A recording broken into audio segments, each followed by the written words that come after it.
right now, I'm going to, we want to glue our strips onto the box.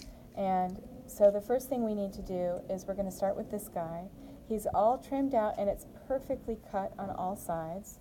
I used a fresh Alpha knife blade, and I have my box here. I made sure that all of the edges, any overhang is trimmed off, and it's perfectly 2 by 2 by 2.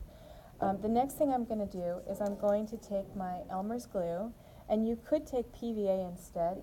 Either one of those is fine, but you don't want to use anything besides those two. Don't use rubber cement or glue stick or anything like that. I'm going to put a little bit of glue right there, and I'm going to take my brush. You can use a flat-ended brush, or you can use a more traditional round glue brush. I'm going to use a flat-ended brush just because more people in the class will probably use a brush like this. So I'm going to get some glue on the brush, and I'm going to put 2 fingers down, and I'm going to make sure that those 2 fingers do not move, because we do not want glue on the front side of our printout. Okay, and also make sure that you're always gluing from the inside out. You see how I move my thumb, and then I'm going to put my thumb back in place. I need a little bit more glue. Okay. And you know, you have a little bit of time here to glue out, but you don't have all the time in the world. So you do want to be economical with your time. Confident gluing is what we're after. Okay. A little awkward. Okay. All right, so now we're going to pick this up, okay, and we're going to get this waste sheet out of the way. And now I want to peel this off.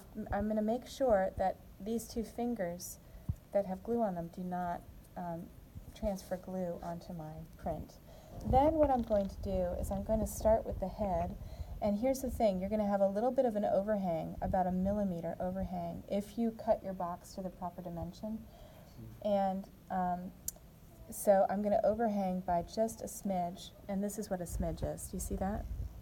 It's about 1 millimeter, maybe, yeah, it's about 1 millimeter.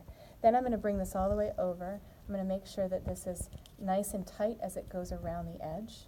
Okay, so I'm making sure it's nice and smooth there, and then I'm bringing it over with my thumb. Okay, and then I'm going to bring this all the way over here. Do you see how it's migrating? It's starting to migrate off the edge there, so I need to make sure that it's aligned here. Okay, and then I'm going to bring this down here. Okay, and so there's an equal amount of overhang here as there is here.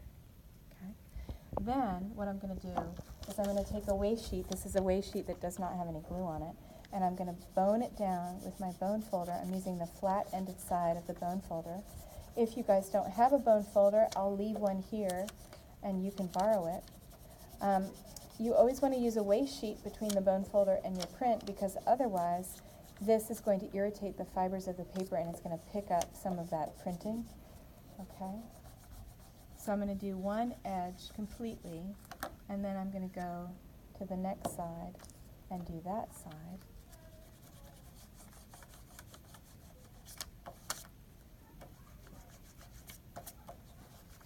I'm going to use, I'm going to bone this down and do it thoroughly, but I'm also going to use my finger to feel it. I'm also going to use my eyeballs to see if I can see any bumps. All right, and I'm going to do the last side here. You want to take this pretty slowly, but again, that glue, you don't have all the time in the world, so you want to be patient, but you also want to be confident. And it's important that you get enough glue on the back side of your image as well. Okay, so there's that. Then I've got to trim this little guy off and this little guy off.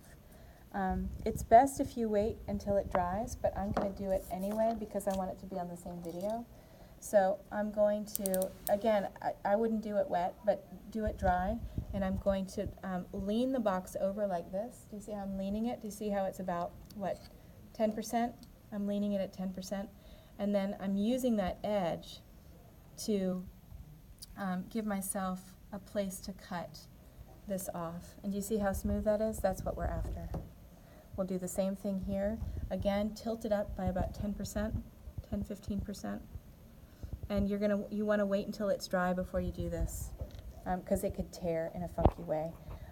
Ideally, you wouldn't have an edge on either side, but you may. I have a little bit of an edge here, so my print is just a hair wider than my box, and so you would just want to come in again at an angle and just trim that off. Okay? And that is that.